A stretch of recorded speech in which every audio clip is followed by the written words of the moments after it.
Hello all and welcome to our Crochet Designs. My name is Mary and today I'm coming to you with the wonderful Tom from Tarndie Farms. Welcome, Tom. G'day Mary, hey, and welcome everyone to Tarndie.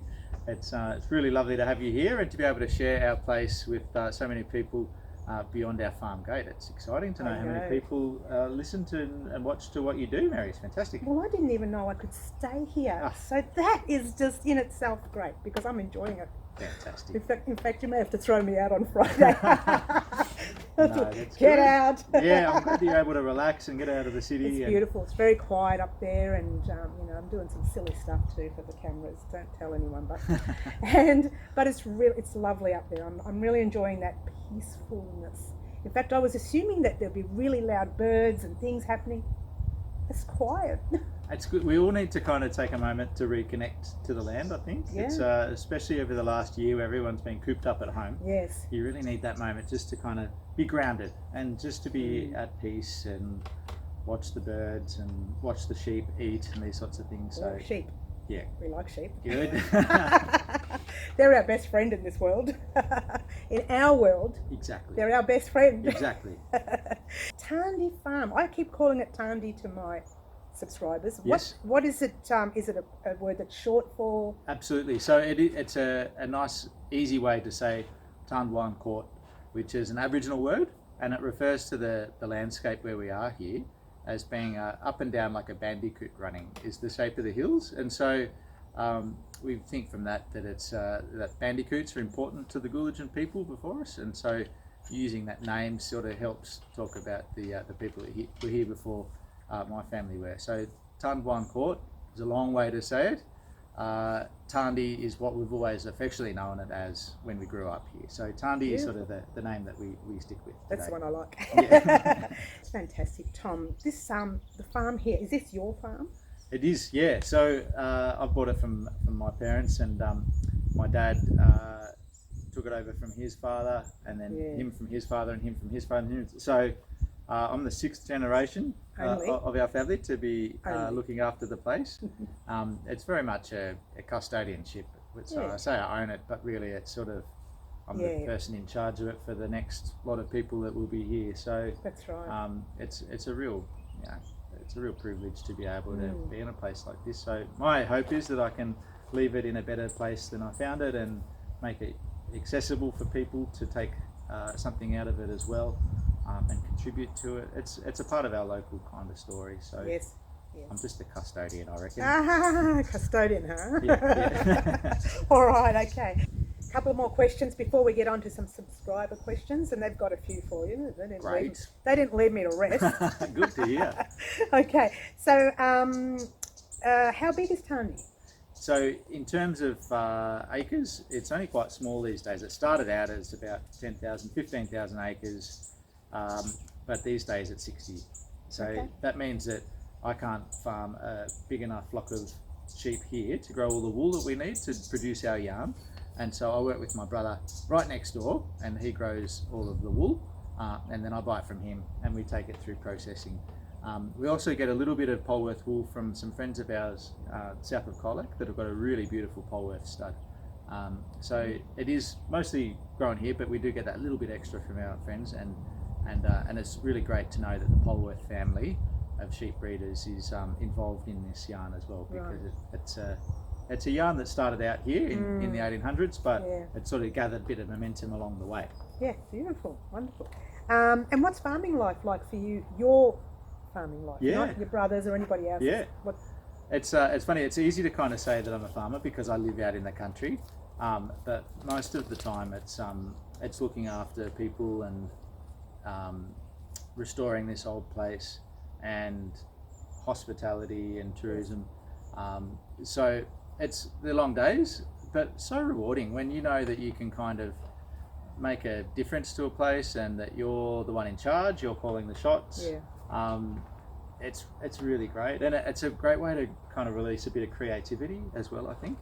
And it's nice to remember those bits when the other bits, like this thing has fallen apart, that's not working anymore because it's 180 years old. Only.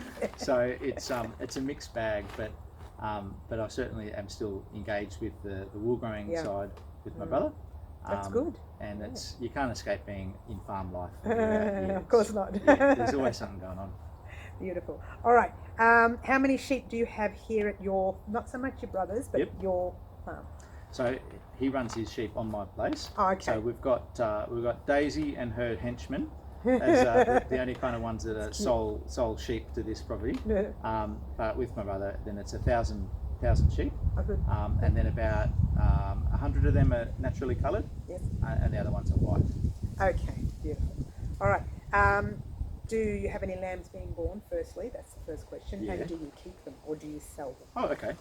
No, so the Polworth lambs are for wool, and so when we have lambs usually around about September, then they're for rearing for wool growing. So they're really good mothers, Polworth sheep, and that's one of the reasons why people like to grow Polworths, is that they really look after their lambs and they don't wander off and leave them. And so they have about an 80% lambing rate, so that means that every year out of 100 ewes, then there'll be 80 lambs. So it's not a super high figure, but it's they're good mothers, and the lambs then have the most beautiful wool as they grow up. I know firsthand knowledge. You guys have seen the blanket, you know how gorgeous that yarn is. Yeah. I still haven't brought it out to you to show you. I'm going to see it. I'll show you later. I read on your website that you say our yarn from grass to garment. So what do you mean by that? How? Yeah, great. So what we're encouraging people to think about by that statement is that you're wearing something that has come from a particular source and origin. So a lot of people wouldn't connect where their clothing actually comes from, what it is that is inputted to get that clothing, be that, if it's polyester, then it's oil. That's the core substance. But in wool, then it's really grass that's going into the sheep that's allowing them to produce wool. So the wonderful thing about sheep is that they convert things that we can't use into things we can use. So it's going to be very difficult for us to knit grass, but our friends the sheep come along and turn that grass into a fibre which we can then use really well for our lifestyles. So sheep are amazing partners for humans, and that having good grass is key to getting good wool. Beautiful. It's all about the good grass. Exactly. Great. Got that now. That's good. If you had a choice, would you change your life here to move into the city? Oh, wow. That's a really interesting one, isn't it? I've been really lucky in that I grew up here and was sort of able to then travel and see the world and live in the cities and overseas and here and make that choice that actually this is where I want to be. So that decision, would I rather be anywhere else? Yes. I can go through a long list of places that I've been and go, would I rather be there right now? No, actually, this is exactly where I want to be. This is it. That's great. I love it. Very grounding. And you're like, you have to be careful. I might move in. Yeah. Good. All right. Okay. Do you share your farm? Obviously, we've said with your brother. I mean, you don't share your farm because he has his side. And that's right. Side, that kind of thing. But do you share it with other creators, crafters, hand dyers, and also in reference to our hand dyeing that we're going to do later? So also in reference to that, do you share it with anyone else? Yeah, I do, and that's sort of part of the reason why this place is so interesting to me, is because it's a place where people can share ideas, and by having workshop presenters and tutors here, we can continue those skills and make sure that the traditional woolcraft skills are kept alive. So we work with dyers, knitters, weavers, and they'll host a workshop here for people to come to. Yes. We've also hosted some exhibitions in the cider house with some really amazing felt, also a textile artist who put together this incredible display of Abraham Lincoln. It's sort of a place where anything can kind of happen, and by inviting people into the space means that something that was a little bit unthought of before becomes a reality, and you kind of go, let's do this. That's great. Tom, what is your role on the farm? What's an average day like for you? Sure. So average is, chuck that out the window. Every day seems to be different. So I run the place. I'm also the cleaner at the minute, and I'm also the shop assistant and the gardener. You got to do it all. Doing it all. And also we're developing a cafe at the minute, so That about sounds to fun. don the tool belts and be the builder for a while as well. Oh. So I'm kind of everything at the minute. And that's partly because during the COVID time we kind of had to juggle around a little bit. We've all had to juggle. So we've just sort of gone, right, let's just kind of make things a bit simple, and so that we can come out strong on the other side. Yep. So the average day is kind of spending some time in the wool shop, getting some stuff together, sending out orders, because we do online sales with our wool, and that goes all around Australia, but also shortly to US and UK. So that's exciting. And then also sort of working with the processors to get to a yarn. We've got to deal with sourcing the wool, so that's with my brother and the family down the road. Making sure that it's the right kind of wool, so being around it, shearing and testing it out, getting it professionally tested to make sure that it can be spun into the right sort of wool. Yes. Scouring it is a process. Also, when we get our wool spun, there's quite a lot of work involved in working with the mill and the customs and transport and all these sorts of things. So there's a surprising lot amount of time just in getting the wool ready. But really what my role here is to bring this place, Tarndwarncoort, into the modern age and making it useful and relevant to people today without losing any of the stuff that makes it special. So yeah, absolutely. In a way, I think I'm kind of like a placemaker, which is someone who just kind of like makes a thing. Well, like that. That's happen. your word, a placemaker. Yeah, I think that's kind of what I do here. That's great. That's great. Well, look, if it was up to me, I'd stay longer.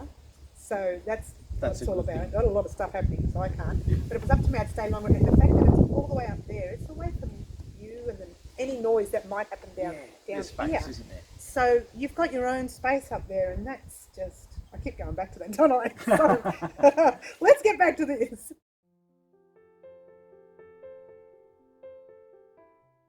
So, do you dabble in the yarn process? Yeah, so I guess working with all of the different processes, that's a lot of dabbling. The thing that we're doing right now is working with the mill in New Zealand about lining up all of the different types of yarn that we need in the next order. So there's lots of dabbling that goes on there, and part of that is kind of going, what is a good feel for a yarn? If we blend a little bit of the natural colour with the white, how's that kind of look? So it's nice to play around with the wool, and part of that is kind of getting out the knitting needles, throwing it around. So you knit. So I can knit. He knits, ladies. So my that was forte, my next question, I think. Oh, good. I'll at you, by the way. No, knitting's fine. They know I'm allergic to it. This is my forte. It's knitting a swatch. That's kind of what I can do. One day I'll probably have because it's a testing. You can make washcloths with that. That's true. That, don't Yeah. you? Stitch them all together. Maybe I need some crochet skills to put them together. And make it no, but I've knitted a set of gloves when only one glove actually came to be. The other one is yet to materialise. So that takes time. That's all right. Just keep working on it.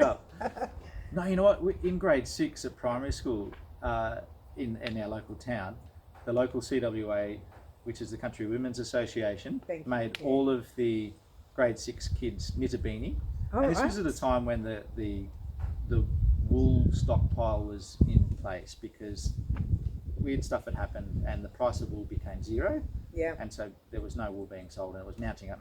And so the Country Women's Association did their bit. They're great. And made sure that everybody was knitting a beanie. So I think there's a lot of guys my age that if you ask them, they'd say, nah, I don't knit. No, we don't knit. Sure you don't. We know you did. They did.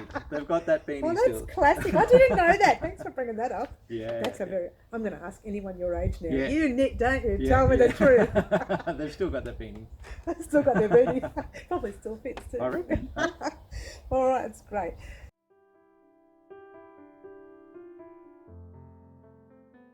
So with accommodation, talk about the stables and the farmer's cottage. What is that? Fantastic. It's there's two places that you can stay here on the farm, and one has 2 bedrooms, which is the cottage, and that's a 1940s house. Yep. That we've tried to keep that style with the 1940s, so that you get a sense of the heritage. Yep. But it's all modern and clean, and so that's good for families to come and stay in, and particularly in winter, there's an open fire where you can sit by it, pull out your knitting. That's the one I'm in. That's exactly where you are, and get a local glass of red wine to sit by the fire and knit away. That yet. Yeah, that's good. The stables is a slightly more modern one that is 1 bedroom and it has sort of a loft bedroom in that, and then downstairs a nice light open space. That's nice. And so that's a really good one, particularly if groups were to come together, like particularly knitting groups came together, they could rent both. Yep. And in the stables there's a nice big light living area for you to sit around and knit and natter and enjoy each other's company. So there's lots of good reasons to come and stay in this area. The Great Ocean Road is within stone's throw. The Otways has a really nice set of rainforest and waterfalls, and the eating around here is supreme. So there's, I mean, quite literally Australia's best restaurant is 5 minutes away. So you can book in, spend a fortune, but book in. As you do. Well, that's what you do when you go away. That's right, yeah. So we really happy to welcome people that are here for the food and for the fibre, and putting it together is a perfect combo, I reckon. Yeah, it's great. I'm really enjoying the cottage. Have I said it yet? I don't know if I've said it yet.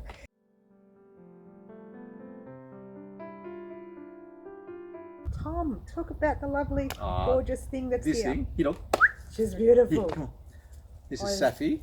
Safi. Hey, Saf, over here. Come say hello. Come on. She doesn't want to now. She was stealing your thunder before. Hey. So this is Safi. She and I started out here together 12 years ago, and she was born on the farm by my sister's breeding. And she's had enough. yeah, so she's pretty needy. She'll definitely want to come and say good day to you if you come and visit. Oh, she loves a cuddle. We had a bit of a cuddle before, didn't we? Yes, we did. She doesn't do any work, you know. She's a sheepdog, but she just... She works. She looks beautiful. She stands there like this and she looks gorgeous. Yeah, that's enough true. work. That's it. That's correct. She's so beautiful, I know. Oh, yeah, beautiful. Now, let's get back to it. I got sidetracked. Sorry. I'm sorry. Dogs do that, hey? I'm sorry.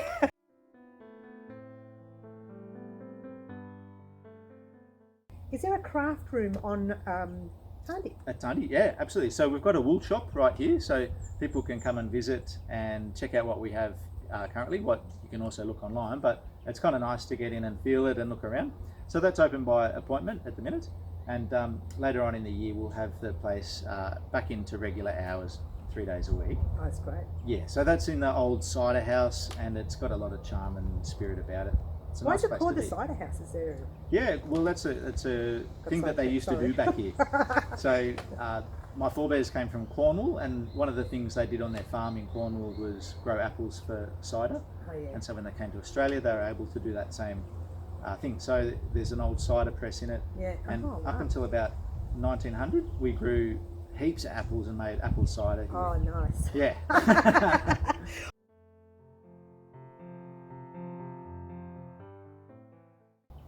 All right, Tom, guess what? I have some subscribers who are very keen to know some things. Great. Okay. Lovely ladies sometimes. I think there's a fella in there too. Richard's in there as well. Richard's one of our regulars who comes on all of our lives. Good on you, Richard. So we have, and you know what? Most of these people here come on all our lives, as well as watching all our tutorials. So they've learnt a lot, but obviously they want to learn more, and they want to learn a lot about Tarndie. So they've got some questions for you. Fantastic, guys. Yep. Hit us. All right, so Katie Hahn. Katie Hahn says, I hope I said your name right. Sorry, Katie. If it's Han, I'm sorry.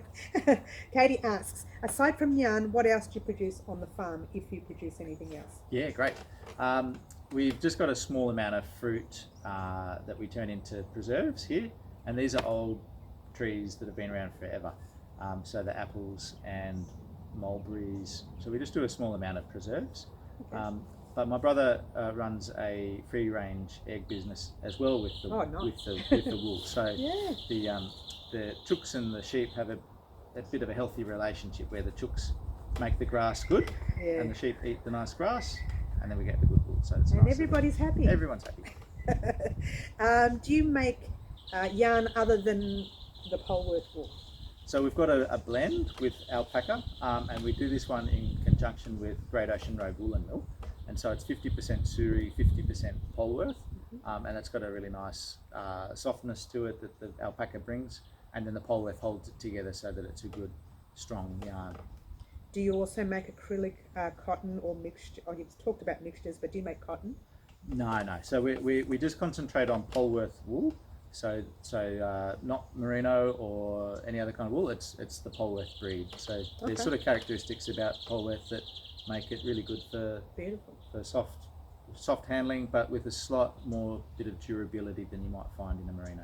So would that wool have been the wool that I used in 2018 when you brought it down? That's a nice solid wool. Yep. And soft. When I put it in fabric softener, oh my gosh, it came out gorgeous. Yeah, good. That's a nice size. It's a heavy wool. It is an 8-ply, but when I made it up, it crocheted nice and thick. Yeah, okay. And nice, super warm. Yeah. So I really loved it. Oh, sorry, I got sidetracked. As I do. Here's a silly question. Yes. Do you count? It's not a silly question because you'd have to keep up with this. Do you count your sheep? Not so much before you go to sleep, but do you count your sheep? And you know what? It's a real skill. Counting sheep is really hard. So you're right. So if you were to Google it, you'd see that there's actually competitions for sheep Is counting. that right? Yeah. That's classic. It's kind of died by it, but That's funny. by the side of it, yeah. I don't know how those guys do all the counting. But do you do it at and night don't though? fall That's the asleep. question. Do you count your sheep at night before you go to sleep? That's the answer, isn't it? Okay. I'm going to count some sheep tonight.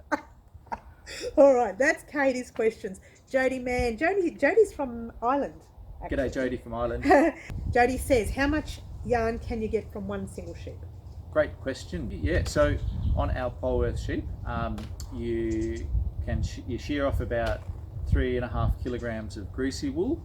That doesn't translate to 3.5 kilos of wool though, because there's little bits on the side that get removed, because it's got to be nice, good wool. Yes. And the whole sheep has different qualities of wool. And then as you would know, the wool contains a percentage of lanolin. And so once that's removed, you sort of remove about 30% of the weight of the wool. And then there's a few more losses as it goes through processing. So for that sort of 3.5 kilos of raw wool that comes off a sheep, you might be left with around about 2 kilos, 1.5 to 2 kilos of yarn. Yeah, it's a big loss, isn't it? Between all that. Yeah. Okay. Do you spin your own wool here? So we do hand spinning. Yep. Yep. And Mum's a gun at that. We're going to talk to Mum about that. Yeah. Hand spinning's her forte. Yeah. But for the yarn that we sell online and in the shop, then it's all commercially spun either in New Zealand or locally at the Great Ocean Road Woolen Mill. Yeah, and she has. I'm sorry, I'm getting onto Creative's questions. Sorry, Creative, these are your questions. I do apologise. The last 2 questions were Creative's. Now, Creative also asks, are sheep dogs useful? Well, to me, I think they are, but you know because you've had them on the property. Yeah, absolutely. Yeah, not this one. She's completely useless, but she. No, she's not. She's beautiful. She's a human dog. She loves. A sheepdog. She's a lover. But we've got another sheepdog here, and she's a Kelpie, an Australian breed. Yep. And she's amazing, very, very useful. And actually, the sheep are very calm here because of the way we manage them, and they're often moved to fresh pasture, so they're very calm compared to other sheep. But Shamba, the farm dog, does a great job in rounding them up. So yes, useful. Useful, beautiful. Beautiful, Tom. Do you use plant dyes? And if so, do you grow them here? Yeah. I think plant dyes are a beautiful thing to use. We've got Eucalyptus cinerea growing here, which yields a kind of yellow through to dark orange, red sort of colour. Oh, right. And it being a eucalyptus, it's really beautiful to smell while you're cooking with it as well.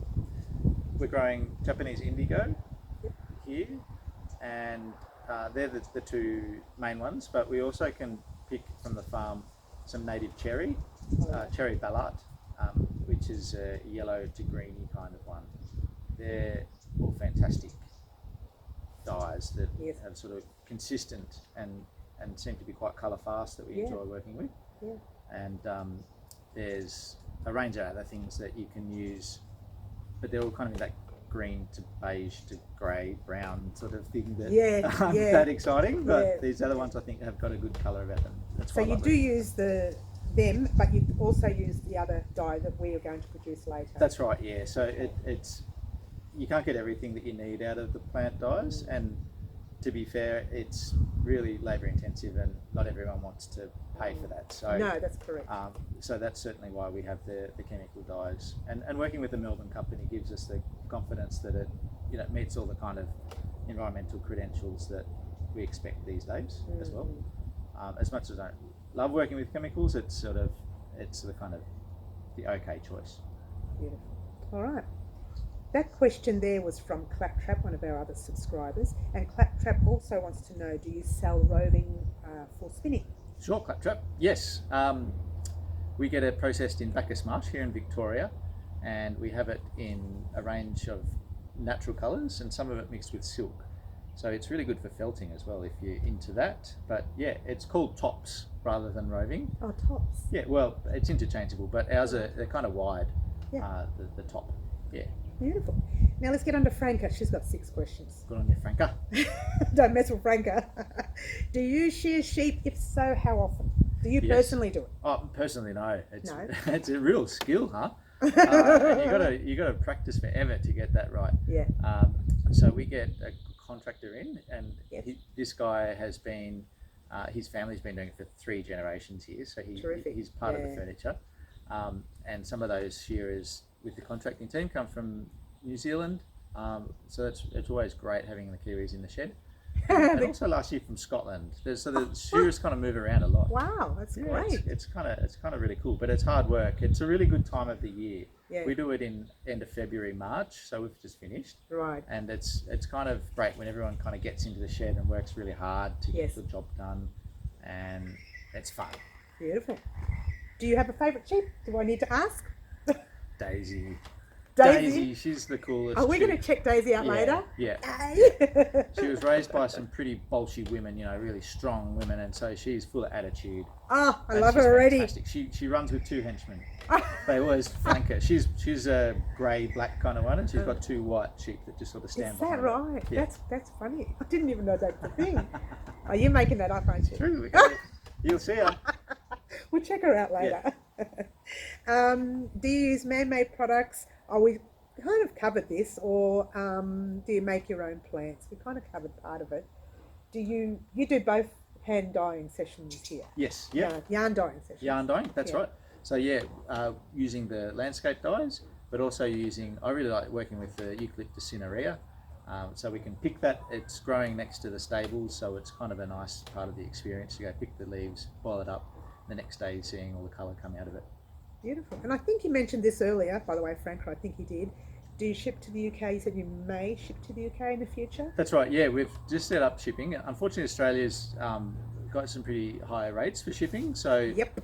it's probably worth finding a friend and You don't need to tell me. it might be worth sort of bulking it up with a friend. Yeah. And I know for the UK particularly, there's some stuff with customs that we're mindful of as well, so that you don't get stung with fees. Yeah, well, Franca knows that because she's been one of my subscriber winners throughout some of our competitions. Ooh. So she would have received the packages and saw how much I spent on shipping. Yeah. And that's a freebie to you, Franca, so Yeah. you're very lucky. And also, do you enter sheep competitions? Yeah, the fleece competitions. Sheep not so much. The fleece competitions all around the world, and particularly my mum in the last sort of 30 years entered a lot of fleece competitions with a naturally coloured wool, and cleaned up all the time because it was a really beautiful fleece. That's that she was great. wearing. But these days we're really happy to know that when we enter a fleece competition, that our wool is not the one that comes out on top. It's really lovely to know that the sheep and the fleece and the breed that started here at Tarndwarncoort 130 years ago has now spread all around the world, and that there's people out there that grow much better and really lovely wool, Polworth wool, that wins the competitions. So that's it's fantastic. part of the family. She asked a question which I didn't think about until she asked it. And this is her final question. It says, do black sheep give black wool? Yeah, great question. That's Never thought about it. yes, they do. So when you look at the peel back the wool, you'll see that they have a black skin. Yes. And then the white sheep, when you peel back the wool, has a pink skin. Curiously, all of the sheep prior to, I don't know, 200 years ago were all black and brown and natural coloured, but they've been bred in a way to help with the dyeing process to eliminate the black, so that it'll be white sheep. Yes. But what happens is that little black gene that's been suppressed for so long, every now and then just pops out. And you would have heard of the black sheep of the flock, yes. right? So 1 in 1,000 white sheep, and then all of a sudden there's a black one. Black one, yeah, pops yeah. up. So that black gene every now and then pops up. So that's funny. It's kind of nice, and that's how you might learn from Mum how our black sheep flock started. We'll talk to Mum about that one. Okay. Let's get on to what Bonnie says. Bonnie says, does your yarn win prizes? And I think you mentioned something there before. Yeah, sure, Bonnie. Well, what we like to do is sell it to people who make it into things, and sometimes people that have made a piece out of our wool might enter it into a craft competition. Particularly, there's the Australian Sheep and Wool Show. I should have entered that blanket. Yeah, well, you still can. Why not? I don't know. It's 3 years old now. Don't know. So it's really nice to see when people have used our wool, entered it into the craft competition and got a prize. That's great. Oh, that's great. Yeah. It's like great for everybody. Yeah. 2 people win there. Exactly. Yeah. And Plant Mix, she's actually one of our, I'll call her Melburnian. Yeah. Okay. She wants to know how much do you sell your yarn for, but I'm assuming that would be a process. How much do you sell your yarn for? Yeah. So it's roughly sort of 20 to 30 to 35, I think, per 100 grams. So some of it's dyed, some of it's natural. It depends on, Yeah, but certainly the prices are online. That's what I thought. Prices will be online. Yeah, so, that's right. Yeah. And we'll talk about websites in a minute and things like that. But she was a Melburnian, so I thought she was really keen, and I thought now she can go and purchase Good on you. the yarn she likes. Yay! And the next fella, Richard, only fella here on the list. We do have a couple of fellas on our channel, which is great. Don't run away, stay with us, yeah? Right, fellas. And he asks, he's from America, he asks, do you ship to the USA? Yes, Richard. It's something we've just started doing. Like I mentioned with the UK, the rates are a little high, but if you bulk it all up, then it might be worth doing. Yep. But yeah, we'll have those. You can check on our website and see the rates there. Okay. And Ghost Hacker, her real name is Angela. She doesn't mind me saying. Do you sell to stores or shops, like stores and shops that I visit in Melbourne? Do you sell to them? That's a great question, Ghost Hacker. That's good. Great name. Very interesting name, yeah. Angela, she's from the UK. Good on you, Angela. We're such a small operation here in terms of the fact that we only have 1,000 sheep, and we only grow enough wool, produce enough yarn that comes from those sheep. So we don't really have to scale about it that we can stock retailers overseas or in Australia. So really the only way to get into some Polworth is by coming to the farm or getting online. There is Polworth wool all around the world though, and so you might come across Polworth that might have been grown in South America, and so people in the US particularly have got a good access to Polworth fibre that way. So I'd encourage you, if you can't get in touch with us, then by all means source out Polworth wool through other means, because it's out there. And is there any in the UK? Because I believe she's from the UK. Yeah, I think there is, and I can't tell you who exactly is doing it, but there may be some stocks there. And just ask your local yarn store about Polworth wool, because maybe you know more about it than they do. But you will now. But it's a great fibre to have a go at. I know when I used it, working with it, I had no drama working with it.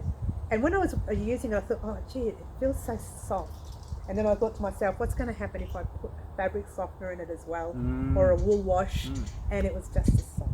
So I was frolicking in the, last night I was frolicking out there with the blanket. So that'll be part of our little fun video as well. Awesome, great. So I think we should just get on with dyeing some yarn. What do you say? Good. Nice to hear from all of your subscribers, Mary. Beautiful. And thank you for allowing us, all of us, 10,000 of us, to come into your farm and have a look at the Tarndie yarn. Good on ya. And sheep, which I'm going to do very soon. Well, let's get into it. Let's go.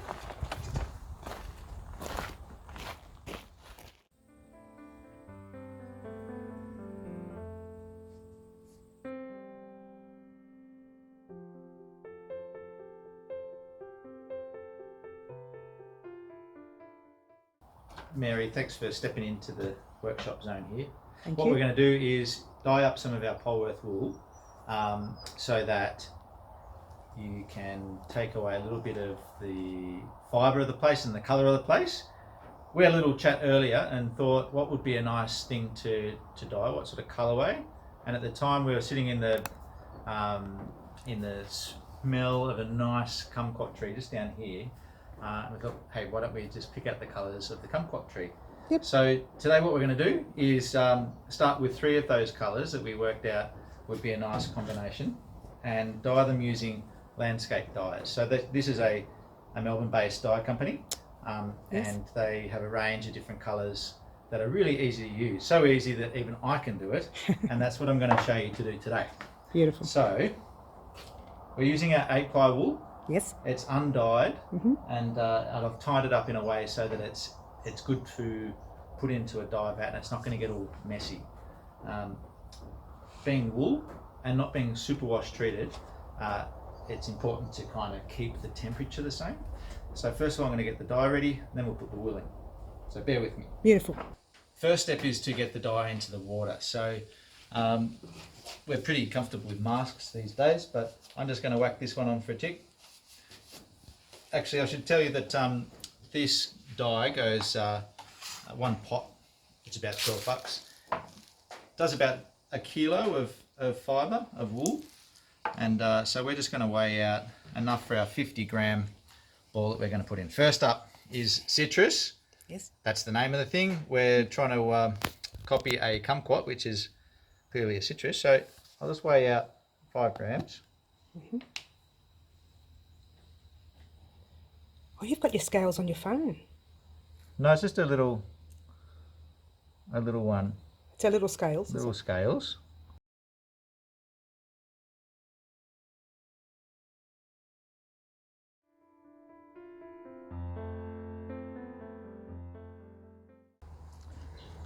Righto, we're just going to dissolve that dye in a bit of hot water. Oh, look how bright that is. Give it a bit of a stir up. Oops. Get organised, Mary. So that's just going into cold water. Yes. Right, that's one. Then we're going to go with this guy here, kelp, I reckon. If you have a look at the leaves later, there's some pretty dark green leaves in it. Yes. And I reckon this might be the go.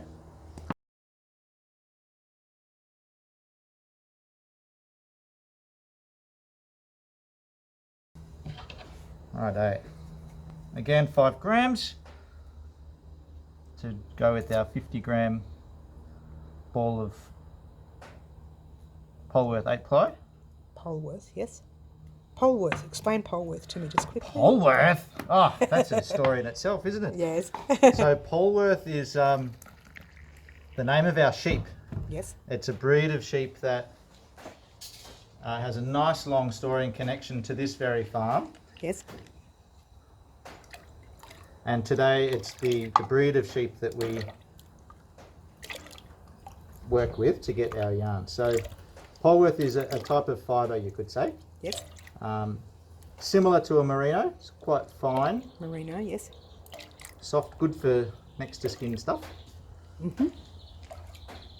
All right, we'll come back to Polwarth story. Yes. Now, because that has dissolved, that dye, we're good to remove the mask. So you might know that wool is covered in scales much like a fish. So if we put this wool underneath the microscope, you'd see that it's got all these scales over the fibres.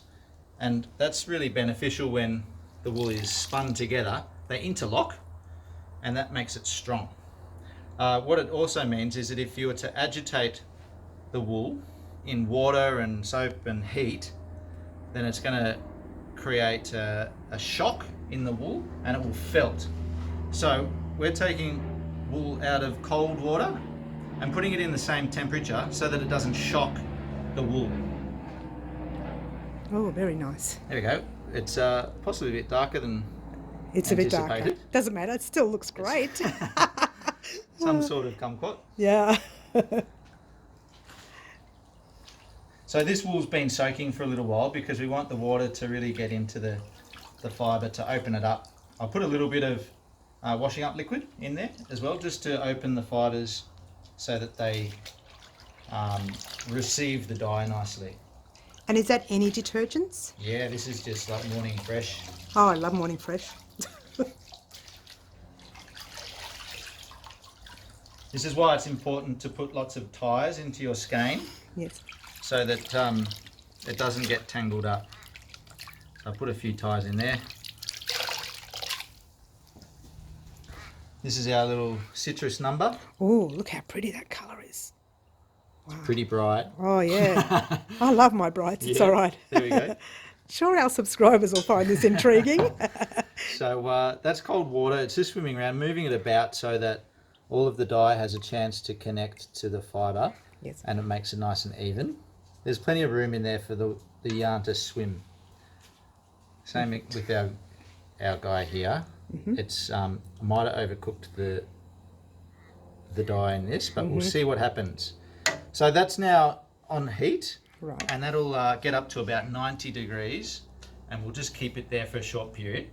And it's the heat that helps the chemicals bond to the fibre and stick there. So we'll let this get up to temperature, put the lid on it, turn it off, and tomorrow these ones will come out nice and deep in their colour. Beautiful. I'm going to put a few more pots on just so that we can get that range of colour that we were looking for in the Beautiful. kumquat bush. Which we're going to have a look at later. Yes. So these ones I'm going to let cook, and we'll probably come back to this in a little bit. Beautiful. All right. Just a quick question, Tom. What helped you decide to get into yarn dyeing? Oh yeah. Well, it's nice to have the natural colours that we've got, white and taupe and a dark brown, but it's clearly not everybody's palette. They want a bit more variation, and so pretty much it's to try and find some colours that complement those natural colours that we have in the fleece, and it's just kind of like cooking. It's kind of fun, isn't it? Where you throw a little bit of this and that. Yes. I mean, right now I just used up a tiny little bit of blue that I had from the last one to chuck in the mix there. Just to add a bit of a kick. Just for a little bit of a kick. And we're gonna try a different dye. This one's called Dharma Dye from the US, and it's sort of you can make ahead of time as a concentrate. Yes. And it's a great dye as well. But I just like that process of cooking, really. Add Yes. a bit of this, and then you end up with something a little bit magic. Yes. It doesn't work out all the time. In fact, I'm very much a learner in this process, and it's great being around people who have a good eye for colour, and just trying to find those natural sources of colour and colour combinations. Oh, wow. With that little bit of blue in there, doesn't it make it look nice? So we'll see what happens. This is, I'm hoping, will be the lighter leaves on the bush. Ooh, well, hey, doesn't matter. That's it, It'll still look gorgeous. I reckon. And then there's a tiny little yellow flower going on. There is. That's what sort of stuck out to me. Yeah. That yellow. Well, we better get a bit of yellow on the go then, Mary. Yeah, I think so. Well, not too much. We don't want it very yellow. I like the greens. Just a pale yellow. Yeah. Righto. Yeah. I do like the greens. I'm a greenie. Yeah. Greenie. That sounds a bit odd, doesn't it? Greenie. All right. This one's called Chamomile. We'll see how that one turns out, hey? I think you can drink that, can't you? Not the dye part. Very nice, I like the dye.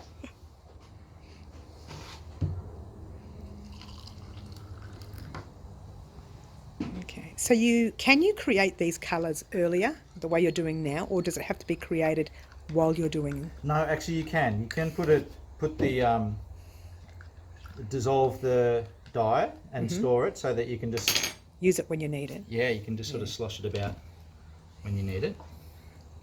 Oh, yummy. Kind of looks a bit like something you might eat. I know, that's what I said. Are you sure this is not really chamomile?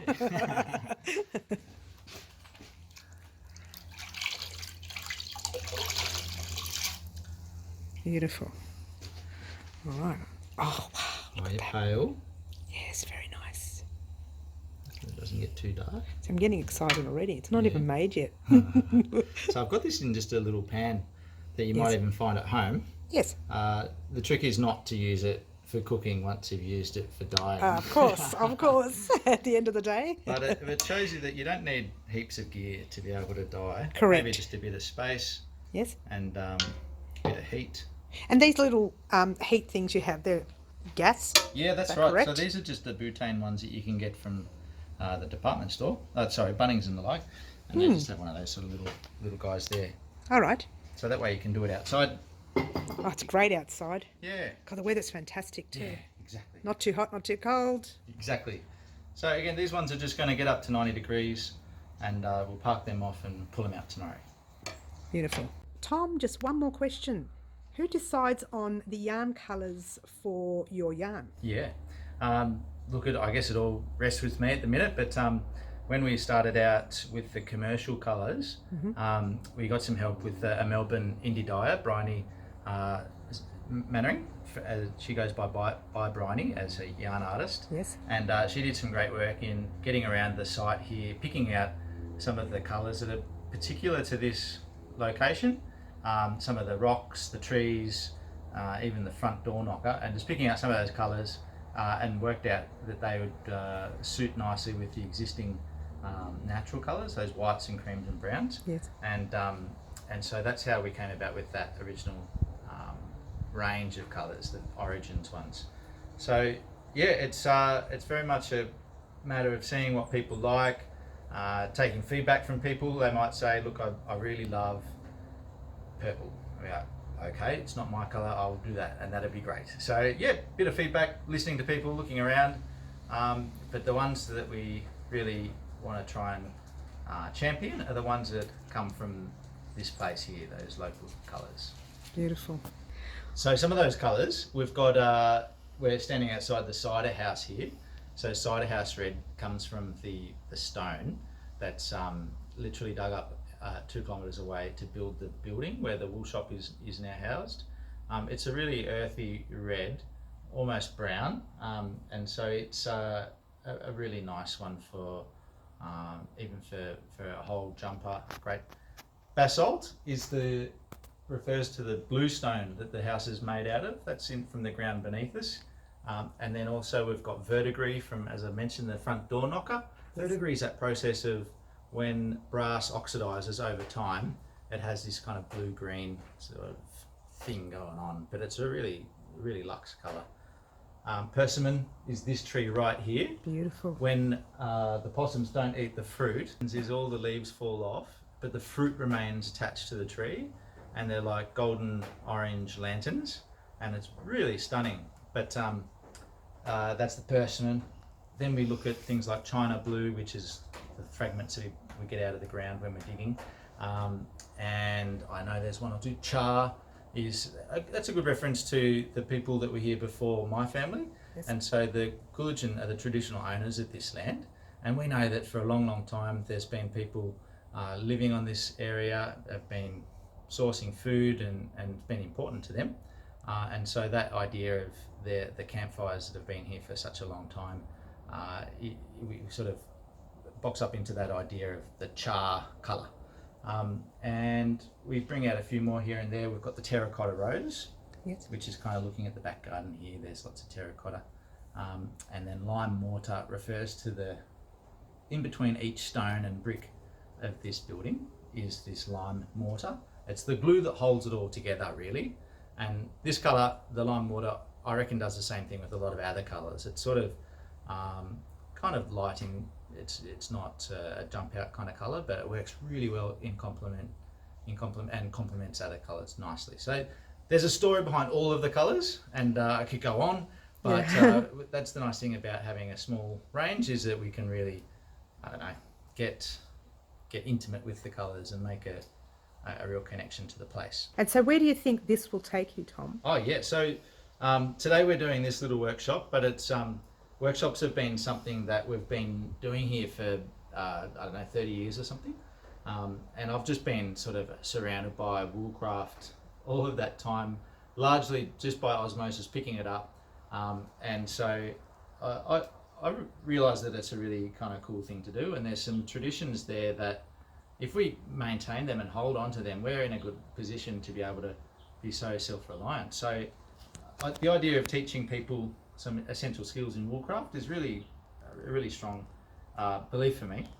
So we've done a whole bunch of workshops here recently, but just in this sort of time where we're a bit unsure about hosting events and things like that, we've now got workshops available to people who stay in the accommodation, and then they can come and do a dyeing day with me. Like me. Yeah, exactly. And so it's a really good way to keep it small and personalised, but also keeping those traditions and skills being shared. So the workshops are a great thing to do for anyone who's coming to stay with us.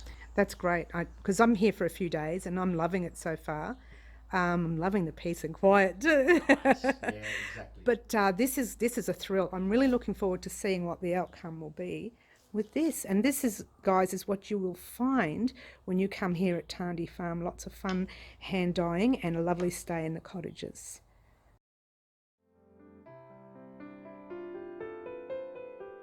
Welcome back again, guys. We are here for the second time, but this time with the lovely Wendy. Wendy is Tom's mum.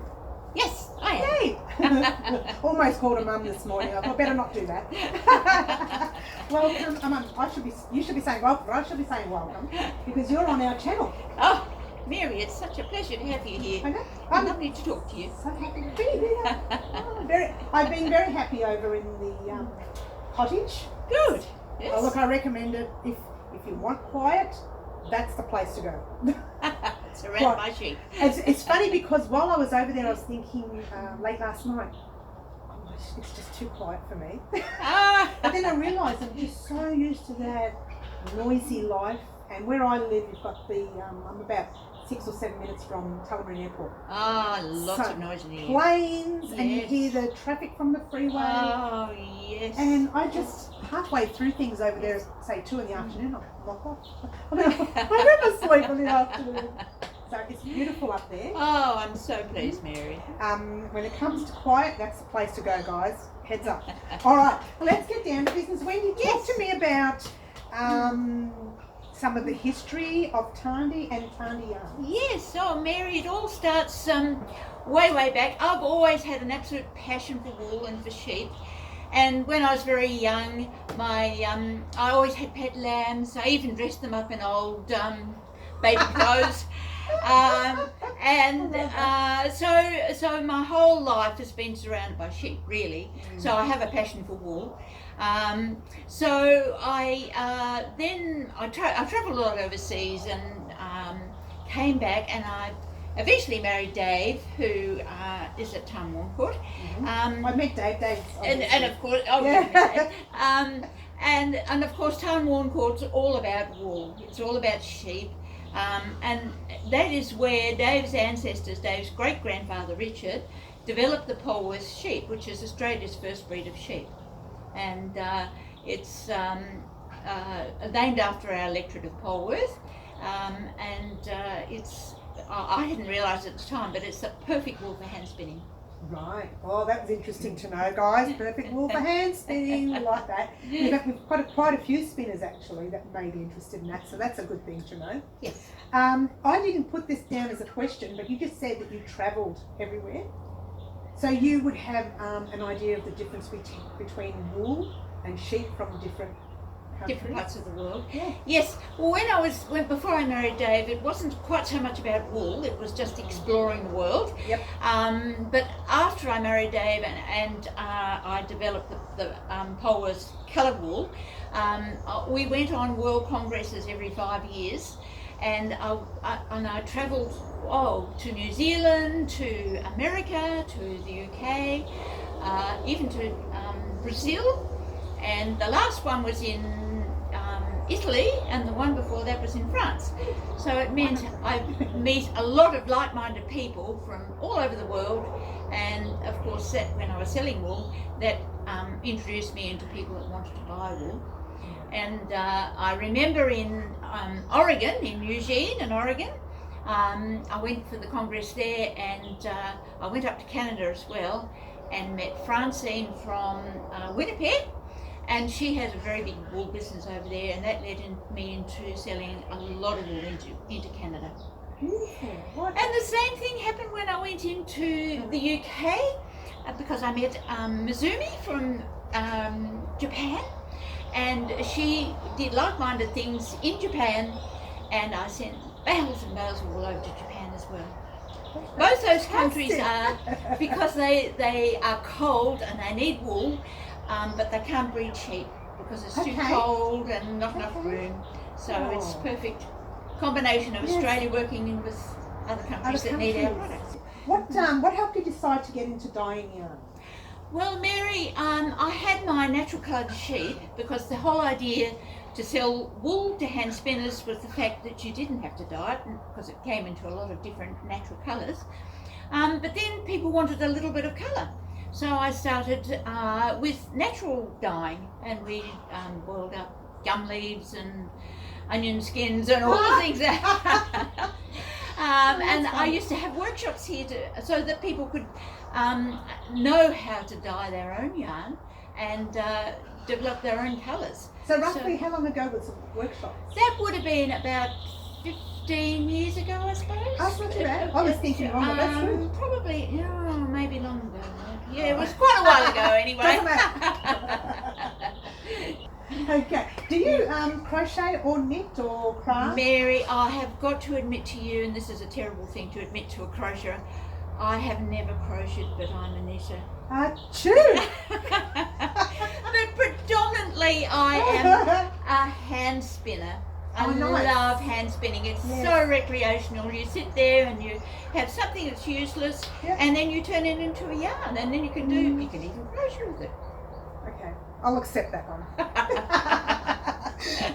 So you do a lot of spinning here? Yes, I love spinning. It was very difficult when I had 4 children. I didn't have a lot of time. Of course. But you could just sneak into a corner and do a little bit every now and then. And it was so good. I loved it. It's very therapeutic. It is so with a wheel going round and you're just pedaling away and spinning, and it's perfect. So great that you can spin yarn. I would really love to see some.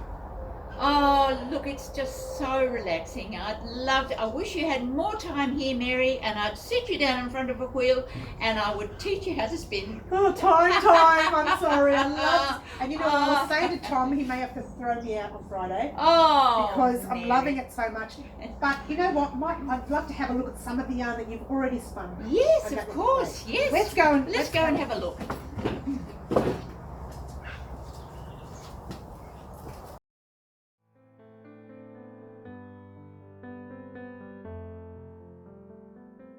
Alrighty, so here we are upstairs with some of the yarn that possibly you have spun. Yes, I have, Mary. I thoroughly enjoy spinning. When I've got a moment, I sit down in the corner and I have a little bit of fun, and I spin yarn like this with different colours. Oh, beautiful. And you can crochet with that, no problem at all. Notice she puts the word crochet in and not the other one. But you lovely knitters, Achu, out there, you know that you can also use this gorgeous yarn to create some gorgeous projects. All right. And so what is exactly that you spun? Which yarn did you spin? I have spun all these ones along here, Mary. Just the brighter ones, and some of them are mixed with a little bit of natural colour as well, but hands dyed tops, and then I spin from the tops. Okay. Oh, gorgeous. Thank you so much, Wendy. Thank you so much for interviewing with us. That's a pleasure. And joining us here at Wow Crochet. We love to see different ways and different places that we can go to for our yarn. So thank you so much. Thank you, Mary. Bye. Thank you very much indeed.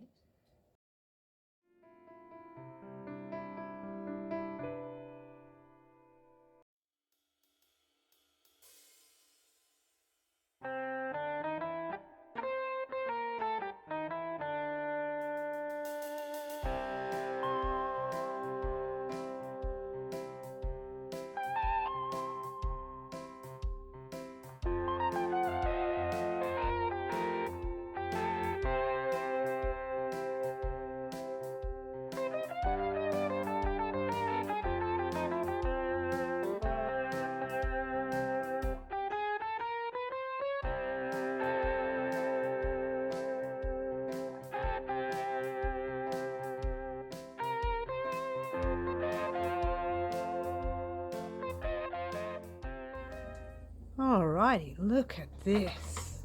What are you up to, Tom? So, this is just skeining. I'm skeining up wool. Skeining up wool. So, I've got it in a 1 kilogram skein here. Yes. Which is probably too much for the for everyone. Yes. And imagine trying to put that on your knees and winding up a ball, a 1 kilogram ball. Certainly take you a little while, wouldn't it? Would. So we're putting it into a smaller skein, a 100-gram skein, Mm-hmm. and then it's available for people to. And you haven't even decided on a colour, a name for this colour, have What do you? you reckon, guys? Oh, what do you reckon? What do It's we a nice reckon, guys? autumnal colour. Very autumny. Is that a word I what's can special use? about this one is that it's got a grey, the natural taupe base. So that is the base for it, and then it's Right. been dyed over the top. So it means that Very there's nice. quite a bit of variation and depth to the yarn. And you were in the thinking colour. of me when you made this colour. Yeah, you reckon that's for you? I love it. I love it. So beautiful. Are you selling any at the moment? Yeah, I reckon it'll go online this weekend. So will someone be able to purchase some before it goes Well, online? yeah, now you could be the first. Because I really like it.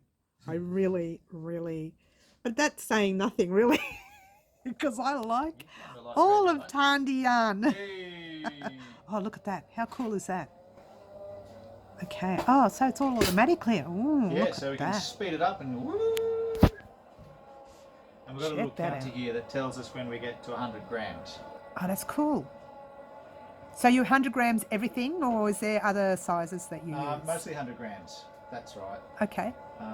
We've got a few balls of white and taupe Yes. that are at 50, Yes. but 100's a good amount for people to work on a decent project. Right. Perfect. This looks great. Now, how long will it take for that to do? Before it's we're finished. halfway there. Okay, so it doesn't take Pinching too your long. bananas to make into a cake. Might as well. Can you delete Might as well that? show them the bananas. Delete? Show them the No, bananas. you'll have to show me the bananas now because I'm recording. Have a look at the bananas. Show me the bananas. Let's have a look at the bananas. Okay. All right. That's classic. That's all right. It's all good. We have normal lives.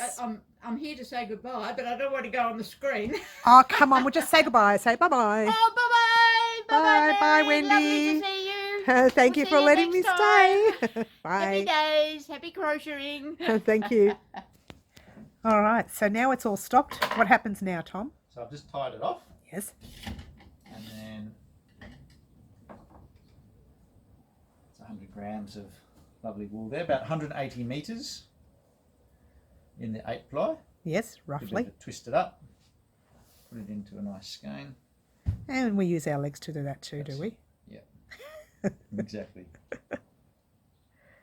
Yeah, it looks good. I'm loving this colour. Oh my gosh. Oh my gosh, check out this colour. Oh. So now we're going to weigh it. Wait, make sure it's over. Perfect. Oh, simply gorgeous. So what do you say, guys? Do we buy some? I think we buy some. Oh, it's very nice. Shh, don't tell anyone. We won't tell anyone that we purchased it, because if anyone finds out at home, I'll be in trouble. The fact that the whole world knows now means I'm in trouble.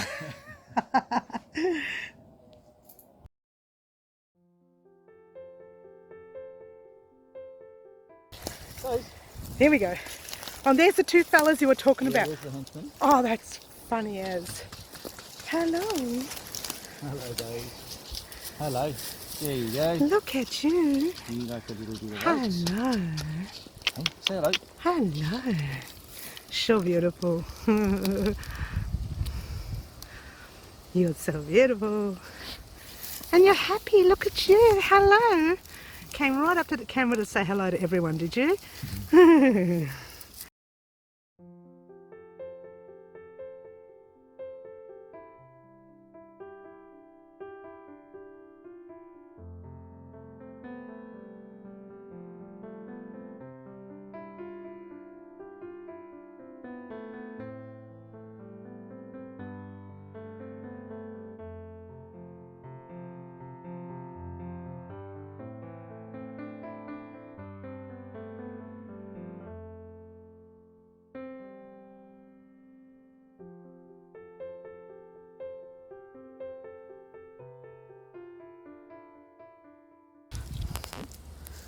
hello. So cute. Hello. You think I've got oats too, don't you? Gonna eat the blanket. She's so happy. She's eating. She's happy. You're happy that you're eating. So we've kept the tail on her just to kind of see how that works out. But normally the tails come off. Yes. But it's just meant a little bit extra maintenance for Daisy. Oh, you're so beautiful, Daisy. Hello. Nice little close-up of your beautiful face. Yeah, look at you, darling. She's got that white blaze. She's going to eat the camera. That's a classic. She's got the white blaze down the top. So what's the white blaze mean? Is that That's just a marking that the Polworth sheep have when they're in a natural colour. So the top there, and their feet usually are white, and the tip of their tail. Tip of their tail, I can see. Oh, a little bit on the feet there I can see. Oh, but she's too busy wanting to eat from you. So the other sheep don't come to you, just Daisy? She was hand reared. Oh, I see. Yeah, so you're part of the family, weren't you? So the others, yeah, they don't have the same kind of connection to Connection, yeah. She's happy now. There we go. There, she's happy now. Oh, you're so beautiful. Oh, you wanna eat the camera, don't you? That's classic. Oh, she's so funny. She knows it's down there. She get that later. She get that. Look at her. She get that later. She wants what's in your tub. Well, you want to stick your whole head in, don't you?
What's your favourite animals? Yeah, can't go wrong with them. Daisy, beautiful Daisy. Hello, honey. Look at you.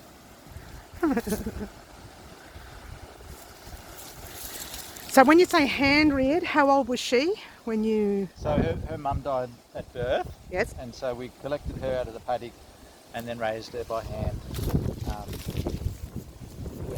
So all the way through. So then she's about 8 or 9 years old now. Yep. Which is a really good life for a sheep, but that is because she's had such good conditions to live with. Yeah. And we've got her fleece inside in the wool shop. Yeah. We're going to auction it off soon. Oh, hello, beautiful. You want the camera, don't you? You want to eat the camera. You think it's food, don't you, honey? You're so beautiful. That's cute. Yeah, she is very friendly, isn't she? She's very friendly. So when you say auction it off, who do you auction it off to? I'm not sure yet, but we figure... It's a classic. We might even go eBay. Look how classic is that. She's so beautiful. You're so beautiful. We leave this with you nowadays.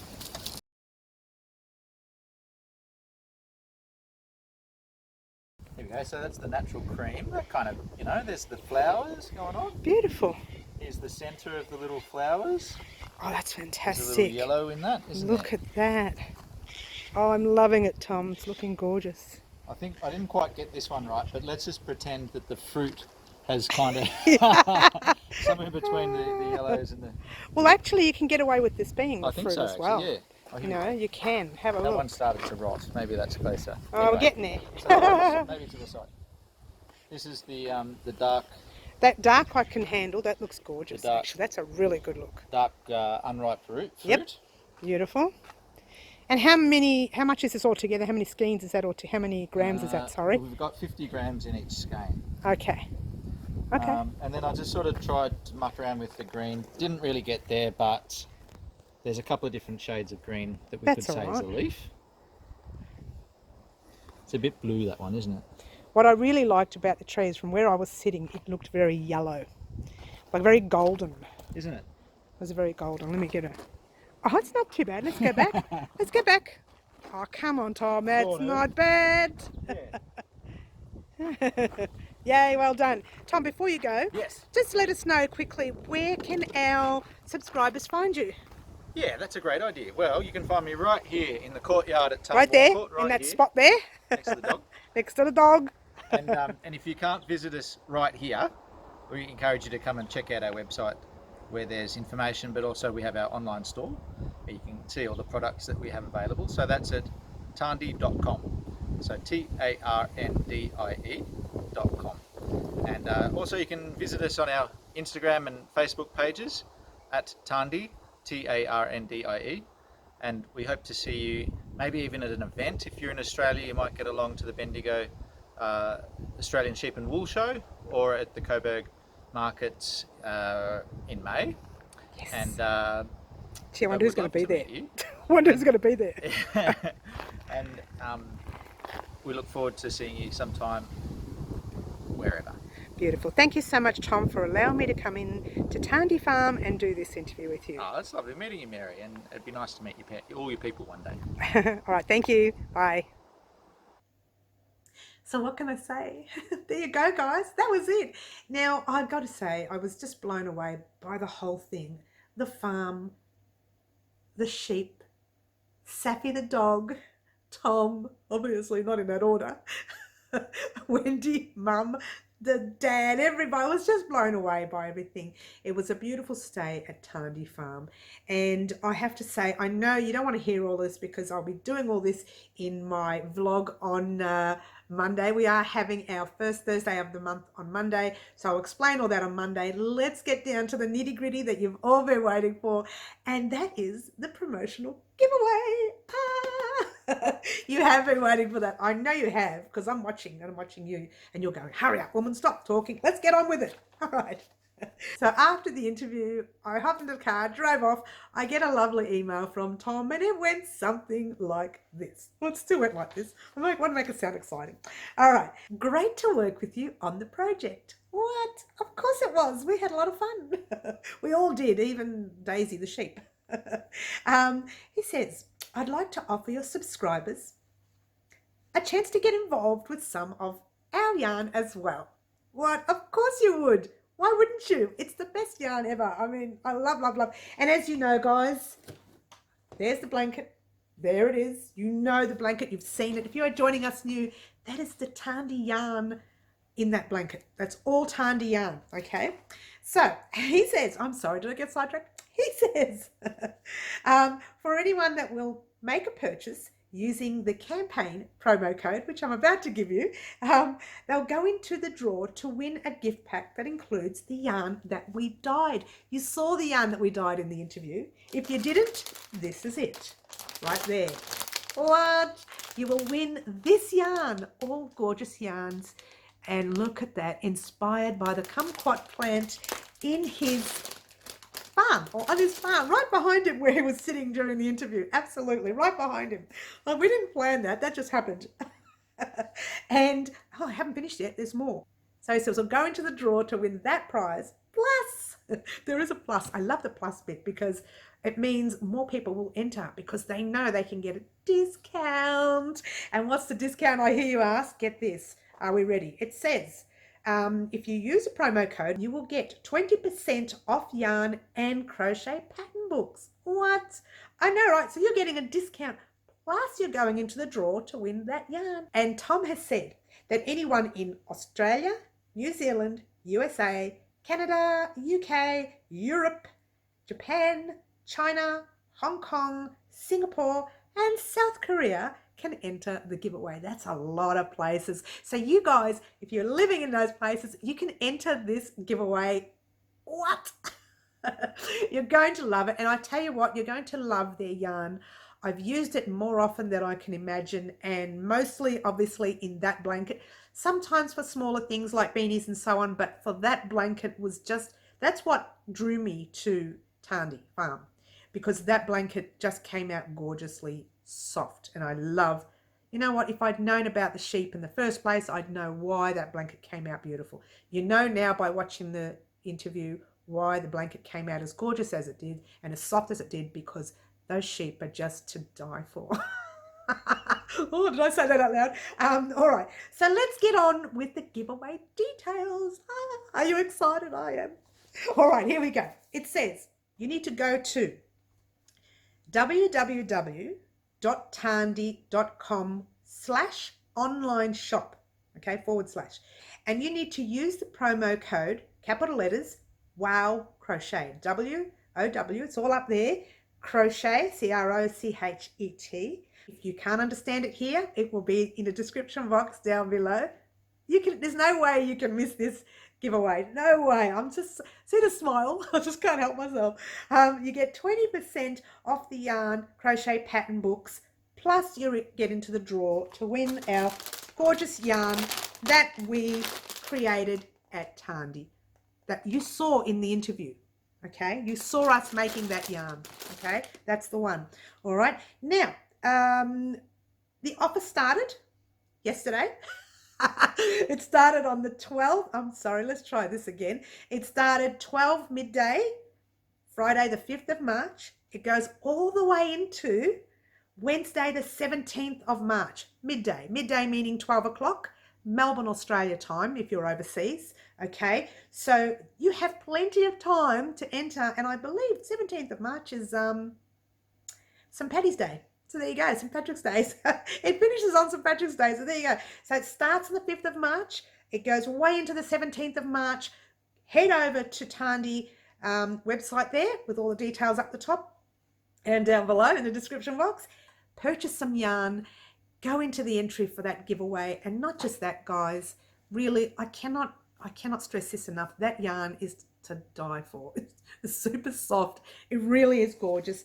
And you know what? It's been a fun time here at Tarndie Farms, or Tarndwarncoort, as Tom mentioned earlier in the video. I want to say a special thank you to the bottom of my heart to Tom and to Wendy for the hospitality and for understanding that here at Wow Crochet, we're all about crochet as well as knitting. Achoo! I didn't say that out loud. I know I'm allergic to it. Guys, head over to Tarndie website, enter the giveaway. Good luck all. Stick around if you want to see one blooper and a couple of funny skits at the end of the video. In the meantime, catch you soon and good luck all. Ciao for now.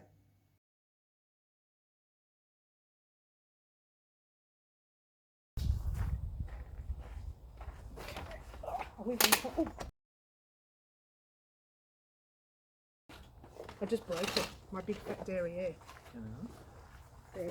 Oh, look at it. Oh, look, oh, good. Nice solid one. Solid one. This is just in case we decide to leave that in. It's all heritage, you know, heritage chairs and things like that. They're a bit like me. I'm a little heritage.